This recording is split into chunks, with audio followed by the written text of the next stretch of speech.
Hi Harry, so yeah, just a bit of help for you with the first bit of the Addams Family.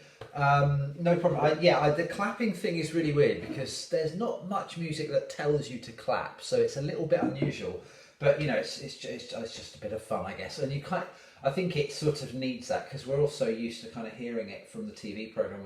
I think they click their fingers in the actual TV version, but I'm not sure. But yeah, the claps are fun, so we'll get them in there.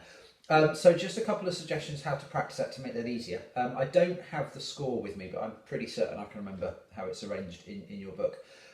So it's two patterns. That whole first bit is made up of just two patterns. This one and this one. I think, I'm playing those an octave too low. So it's and then.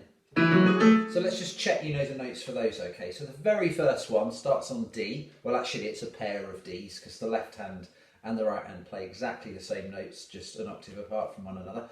So you want to start with pinky on your left and thumb on your right on the Ds. If you're there now, brilliant. And then we go up 4 notes, but must remember the F is always sharp in this song. So we're going D, E, F sharp, G. Let's practice that a few times. You might actually, I would be more comfortable with my left hand starting on finger 4 rather than the little finger, because then you can go 4, 3, 2, 1. Try that instead. Yeah, that feels better, doesn't it? 4, 3, 2, 1, and start on the thumb here.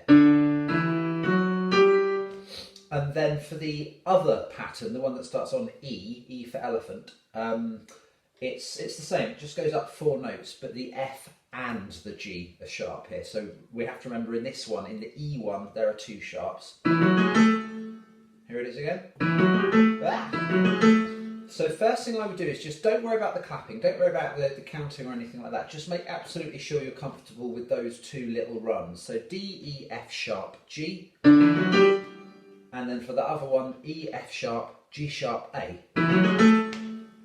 Once you can do that, once you're confident with that, I would suggest doing 2 things. One, practice it without the clapping, but make sure you leave gaps when you would do the clapping, like this. Clap, clap, clap, clap, clap, clap, and then it does exactly the same thing again. So one more time, here's that. Clap, clap, clap, clap. Clap, clap.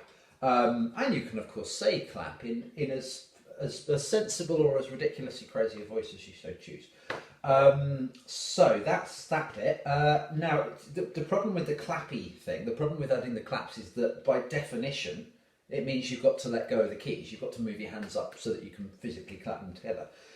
So I think the problem, I would bet that what you're struggling with that bit is finding the hand position again once you finish clapping. So given that all of that bit either starts on the Ds or the Es, I would just make a little game out of it for a minute or 2 in practice. And here's what I want you to do. I want you to play both Ds. I'm going to say D for donut just because the letter D and the letter E sound almost the same on recording. So it's not. I'm not sort of trying to suggest you can't spell. I'm just saying that just so that you can be sure which letter I'm saying. So the D for donut and then the E for elephant. What I would do is practice playing them and then clapping.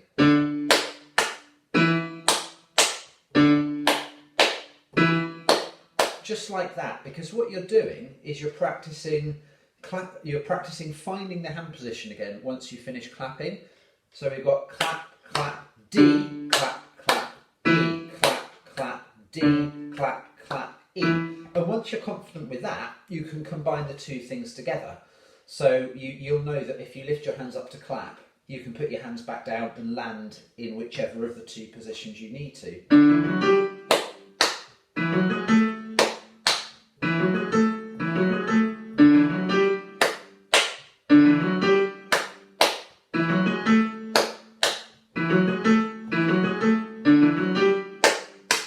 And so on and so on and so on. I hope that's useful. So just to summarise, make sure you know the two runs of 4 notes. The fancy name for those, by the way, is tetrachords, but you don't need to worry about that at the moment. So the one starting on D, with the F sharp in it, and the one starting on E for egg with the F sharp and the G sharp in it.